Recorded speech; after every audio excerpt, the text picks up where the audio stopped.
Les trois choses qui créent la disgrâce. Orateur, révérend apôtre William Swansou. La profanité partie 2. Ézéchiel 22 verset 26, ces sacrificateurs violent ma loi et profanent mes sanctuaires, ils ne distinguent pas ce qui est saint de ce qui est profane, ils ne font pas connaître la différence entre ce qui est impur et ce qui est pur, ils détournent les yeux de mes sabbats, et je suis profané au milieu d'eux.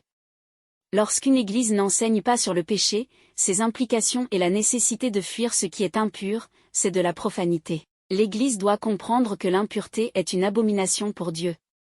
Elle est répugnante pour Dieu. C'est pourquoi le chrétien ne doit pas pratiquer volontairement le péché. Le profane ne reconnaît pas le caractère sacré de sa position en Christ et il pêche délibérément parce qu'il néglige le salut et la sanctification qu'il a reçus. Il vit délibérément dans le péché et planifie même de le commettre. Hébreux 10 verset 26, car, si nous péchons volontairement après avoir reçu la connaissance de la vérité, il ne reste plus de sacrifice pour les péchés. Ésaü était conscient de ses actes lorsqu'il céda son droit d'aînesse à son frère. Toutefois, il ignorait qu'il n'y aurait plus de sacrifice pour lui. Lorsque tu es profane, ta repentance n'aura aucun effet parce que tu demandes pardon pour des choses que tu fais volontairement.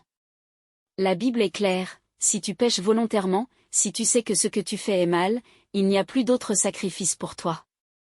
Si tu as programmé de voler et que le Saint-Esprit te convainc de ne pas le faire et que tu voles quand même, sache que même le sacrifice de Jésus ne pourra pas te délivrer. Quand tu planifies de coucher avec la femme d'autrui et que tu commets cette abomination alors que le Saint-Esprit t'en avait dissuadé, tu es un profane comme Ésaü. Tu dois comprendre à partir d'aujourd'hui que le fait d'être un enfant de Dieu est sacré. Tu es saint et un sang royal coule dans tes veines. Tu as une grande valeur. Ne te vends pas à la franc-maçonnerie en cherchant à devenir riche. Tu vaux plus que ça. Ce n'est pas parce que tu n'as rien aujourd'hui que tu dois accepter tout ce qu'on te propose. Tu n'es pas comme ceux du monde. Tu es sacré et mis à part parce que Jésus t'a sauvé au prix de son sang précieux. Jeune fille, ne livre pas ton corps pour de l'argent. On te donne 5 000, 2 000 ou 1 000 francs et tu livres ton corps gratuitement? Le Saint-Esprit qui est en toi ne vaut-il pas plus que l'argent?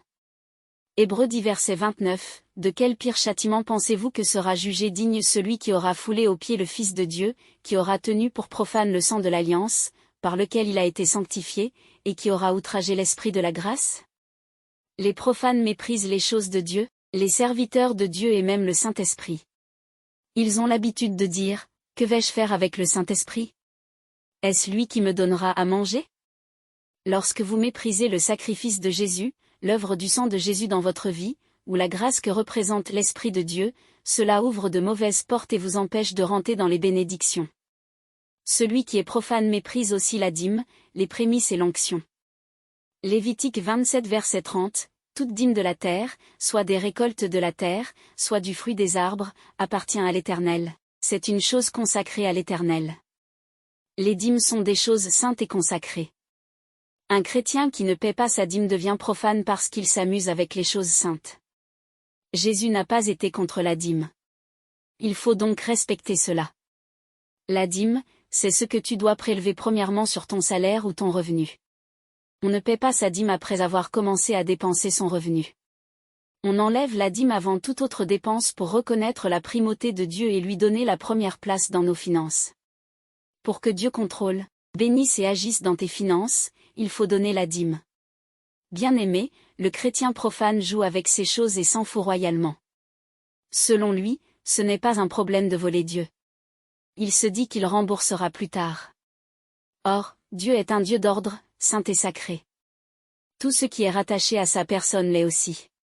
Si tu n'as pas une attitude révérentielle vis-à-vis du sacré, il te sera difficile d'entrer dans l'intimité de Dieu.